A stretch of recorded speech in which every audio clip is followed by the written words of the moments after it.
Comptez sur ses proches, le podcast pour parler budget. Moi, c'est Claire. Et moi, c'est Nina. Nous sommes toutes les deux conseillères en économie sociale familiale à l'atelier budgétaire. Ce podcast est là pour vous permettre d'aborder plus facilement les impacts financiers quand vos proches vieillissent ou perdent de l'autonomie. D'ailleurs, vous pouvez écouter la saison 1 sur toutes les plateformes d'écoute. Claire, on peut peut-être rappeler notre métier, non ? Oui, bonne idée. À l'association, on accompagne toute personne qui s'interroge sur son budget, qu'elle ait ou non des difficultés. On l'écoute, la conseille et l'aide dans ses démarches. Et voici une nouvelle saison de 5 épisodes avec toujours des situations concrètes, des paroles d'experts et des astuces. Et pour la bonne humeur, comptez sur nous. Épisode 5, quand la gestion de la fiscalité de son proche devient trop complexe. Je te dérange ? Non, dis-moi, qu'est-ce qui se passe ? En fait, je rentre de chez Monsieur et Madame Laurin. Leur fille aînée était présente au rendez-vous. C'est principalement elle qui les aide sur le plan administratif. Elle m'a interpellée pour une déclaration de revenus qu'elle n'arrive pas à remplir. Franchement, j'étais assez perdue. Oui, j'imagine. Surtout que ce n'est pas notre rôle de remplir ce genre de documents. Oui, je sais, mais seulement comme ça fait quelques temps que je les accompagne, j'ai accepté d'y jeter un coup d'œil.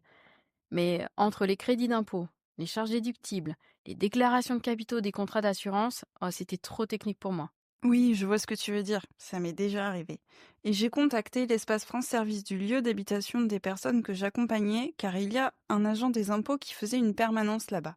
Dans la mesure où les situations des personnes peuvent se complexifier, on peut peut-être aller rencontrer ce professionnel pour que l'on puisse conseiller au mieux les personnes. Qu'en penses-tu ? Très bonne idée. Si tu veux, en fonction de nos plannings, je le contacte et je fixe un rendez-vous avec lui. Ok, parfait.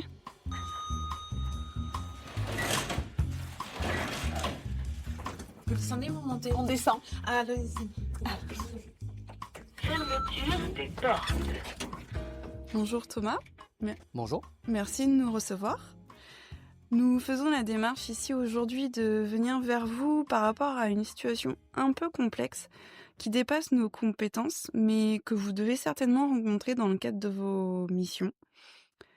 On accompagne un couple qui perçoit l'APA, donc l'allocation personnalisée à l'autonomie, qui a aussi des employés à domicile et ils ne savent pas trop comment déclarer toutes ces dépenses. Mais dans un premier temps, pourriez-vous nous expliquer votre mission au centre des impôts ? Alors ma mission au centre des impôts, elle se trouve à la cité administrative pour les services d'impôts des particuliers de Bordeaux. Donc on est là pour aider les usagers à répondre à toutes leurs problématiques fiscales. D'accord. Donc vous recevez, j'imagine, des personnes qui perçoivent l'APA.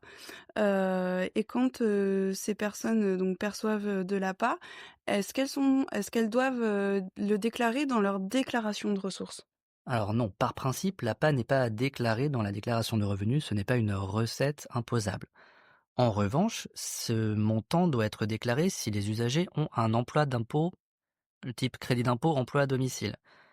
Par exemple tout bête, un usager dépense pour 5 000 € d'une aide ménagère. Ce montant va être déclaré en case 7DB, crédit d'impôt emploi à domicile. L'APA devra être déclaré en tant que aide perçue. Admettons, il a perçu 2 000 €, il a dépensé 5 000 €, le crédit d'impôt sera égal à la différence des deux, soit 3 000 €. D'accord. Vous parliez là à l'instant de crédit d'impôt. Est-ce que vous pouvez nous expliquer quelle est cette différence entre crédit d'impôt et réduction d'impôt ? Alors, la différence essentielle, c'est que le crédit d'impôt, on rembourse l'usager lorsque le montant du crédit d'impôt est supérieur au montant d'impôt dû, alors que la réduction d'impôt, elle permet simplement d'y diminuer le montant d'impôt à zéro. L'exemple principal du crédit d'impôt, c'est l'emploi à domicile.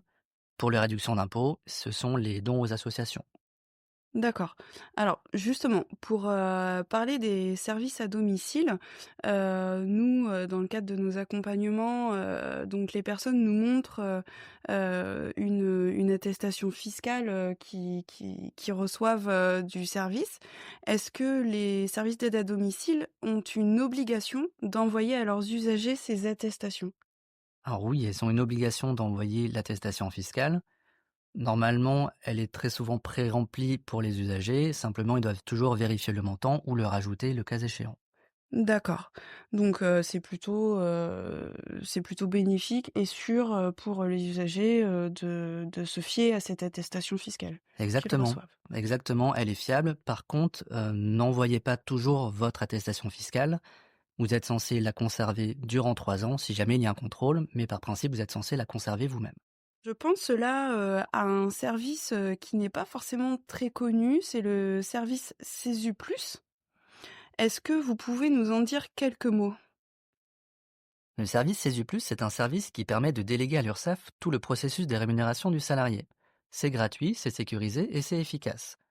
Vous avez simplement à déclarer en une seule fois à chaque fois le salarié que vous embauchez, et cela sera pré-rempli dans la déclaration de revenus de l'usager.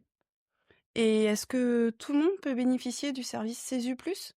Alors, c'est une option à choisir sur le site de l'URSSAF. Vous avez simplement à opter pour le CESU+, c'est-à-dire que pour que vous perceviez l'avance immédiate, pour que vous ne payiez pas la totalité des sommes. Par contre, certaines catégories d'usagers sont encore exclues du service CESU+. Ce sont les personnes qui perçoivent l'APA ou la PCH. Cela sera normalement prévu en 2027. Bon, ceux qui ont potentiellement ou peut-être le plus besoin de cette avance. Dans le cadre de nos accompagnements, on rencontre des personnes qui sont propriétaires, qui peuvent être amenées à faire des travaux d'aménagement pour le maintien à domicile. Est-ce que c'est déductible des impôts? Alors, cela dépend de chaque catégorie d'usagers. Depuis 2024, il existe une nouvelle prime, c'est MaPrimeAdapt. Cette prime est réservée aux ménages ayant des revenus modestes ou très modestes. Il existe en revanche toujours un crédit d'impôt. Ce crédit d'impôt est réservé aux personnes ayant des revenus intermédiaires. Par exemple, pour un ménage, les revenus doivent être entre 31 889 et 49 518 euros. Ces travaux peuvent concerner des équipements sanitaires, type siège de douche murale, cabine de douche intégrale, ou des équipements de sécurité et d'accessibilité, une barre de maintien par exemple dans une douche. Est-ce que les personnes peuvent cumuler MaPrimeAdapt et le crédit d'impôt? Non, puisque du coup MaPrimeAdapt est réservé aux revenus modestes, alors que le crédit d'impôt est réservé aux personnes aux revenus intermédiaires. Il n'est donc D'accord. pas possible de cumuler les deux. Ok, donc ça c'est important de le dire. Où peuvent vous rencontrer les personnes donc, qui auraient besoin d'aide pour déclarer leurs revenus? Alors les usagers peuvent toujours se rendre dans tous les centres des impôts de Gironde. Donc nous recevons avec ou sans rendez-vous de 8h30 à 12h30 en accueil physique. Nous recevons en accueil téléphonique également, donc de 8h30 à 12h30 et de 13h30 à 16h.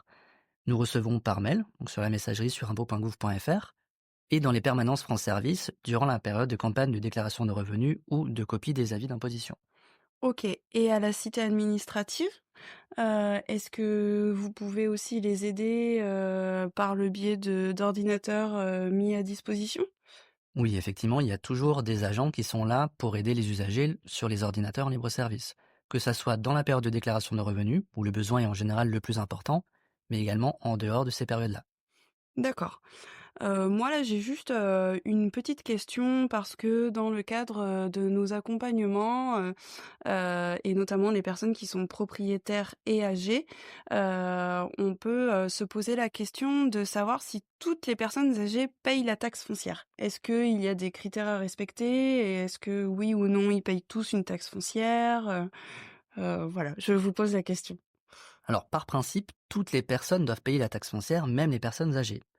En revanche, il existe des exonérations pour des personnes ayant plus de 75 ans et avec des un revenu fiscal de référence assez faible, ou alors les personnes qui sont titulaires de l'allocation de solidarité aux personnes âgées. Par contre, il faut noter que ces personnes devront toujours payer la taxe sur les ordures ménagères. Seul le reste de la taxe foncière sera enlevé. OK. Bon, beh, écoutez, je pense que nous avons toutes nos informations, pour pouvoir, accompagner, nous, au mieux, les personnes, dans leur déclaration d'impôts. Merci, en tout cas, Merci beaucoup. et à bientôt, peut-être. À très vite.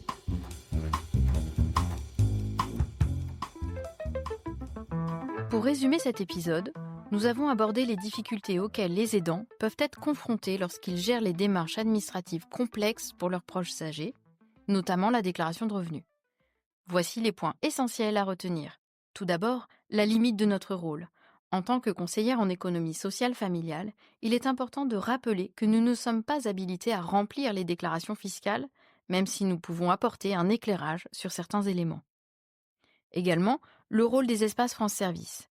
Ces structures sont une ressource précieuse pour les situations complexes. Elles proposent souvent des permanences animées par des agents des impôts qui peuvent accompagner les usagers dans leur démarche fiscale, notamment pour les crédits d'impôt et réductions d'impôts liés aux dépenses spécifiques, aide à domicile, adaptation du logement, les charges déductibles ou autres dispositifs spécifiques. Pour conclure, l'importance de l'accompagnement coordonné. Lorsque la situation devient trop technique, comme le cas de monsieur et madame Laurin, ne pas hésiter à organiser une rencontre avec un professionnel compétent en lien avec les besoins identifiés. C'est une manière de proposer des solutions concrètes et adaptées. Enfin, pour les aidants comme pour les familles, sachez que des solutions existent et qu'il est toujours possible de s'appuyer sur des professionnels ou des structures adaptées pour simplifier ces démarches souvent stressantes et complexes. Merci d'avoir écouté cet épisode de la saison 2 de Compter sur ses proches, le podcast pour parler budget. Nous espérons que Nina et Claire vous ont apporté des informations utiles pour vos démarches et ont répondu à vos questions. Pour aller plus loin, toutes les ressources de l'épisode sont disponibles dans le descriptif. Notre association, l'Atelier budgétaire, remercie les partenaires qui rendent ce podcast possible. Merci au département de la Gironde et à la Conférence des financeurs, Malakoff Humanis, la CARSAT et la MSA d'Aquitaine. Sans oublier l'association Bonjour les Hirondelles Médias pour la réalisation. Si vous avez apprécié cette écoute, n'hésitez pas à la partager avec vos proches et avec tous ceux qui en auraient besoin. D'ailleurs, vous pouvez toujours écouter la saison 1. Compter sur ses proches s'écoute sur toutes les plateformes, Ocha, Deezer, Spotify, YouTube, Apple Podcasts. Et grâce à vos commentaires et à vos clics sur les réseaux, vous soutiendrez la diffusion d'épisodes. On compte sur vous. C'était le dernier épisode de la saison 2. On se retrouve bientôt.